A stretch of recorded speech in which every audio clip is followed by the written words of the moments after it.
Hello ছোট, আচ্ছা শোন না, আমার একটা হেল্প লাগবে। আমার কাছে একদম ভাঙতি টাকা নাই, ডেলিভারি ম্যান এসে দাঁড়ায় আছে। হ্যাঁ, তোর যে এটিএম বুকটা আছে না, এটাতে তো মনে হচ্ছে যে টাকা আছে। তুই তো আমাকে পাসওয়ার্ডটা বলবি তাড়াতাড়ি, তাহলে আমি তো এখান থেকে দিয়ে দেই।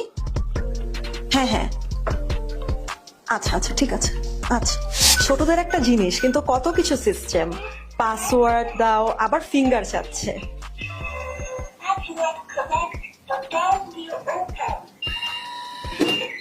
কিন্তু জিনিসটা ছোট হলেও আজকে কিন্তু আমার একটা হেল্প হলো। এই এটিএম বুথগুলোর উপরে টাকা ধরলেই খুব স্মুথলি কিন্তু টাকার নোটগুলো ভেতরে চলে যাবে। আর যদি কয়েন সেভ করতে চাই তাহলে কয়েন এই আলাদা হোল দিয়ে আমরা ভেতরে ঢুকিয়ে দেব। টাকাগুলো তো জমা রাখলাম, তাহলে এখন এগুলো বের করব কিভাবে? টাকাগুলো বের করার জন্য এই নাম্বার সেকশন থেকে আপনাকে পাসওয়ার্ডটি টাইপ করতে হবে। এরপর আপনার কাছে ফিঙ্গারপ্রিন্ট চাইবে। ফিঙ্গারপ্রিন্টে ক্লিক করে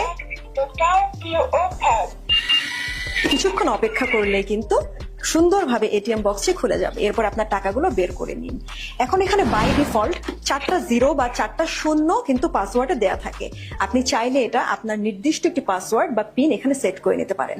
আসুন জেনে নিন কিভাবে আপনি আপনার পাসওয়ার্ডটি সেট করবেন। এটিএম বুথটি খোলা থাকা অবস্থায় স্টার চেপে ধরুন এবং এরপর আপনার নতুন পাসওয়ার্ডটি টাইপ করুন এবং এই স্টার চেপে থাকা অবস্থায় পাসওয়ার্ডটি পার্মানেন্ট ভাবে সেট করে নিতে হ্যাশ চেপে নিন।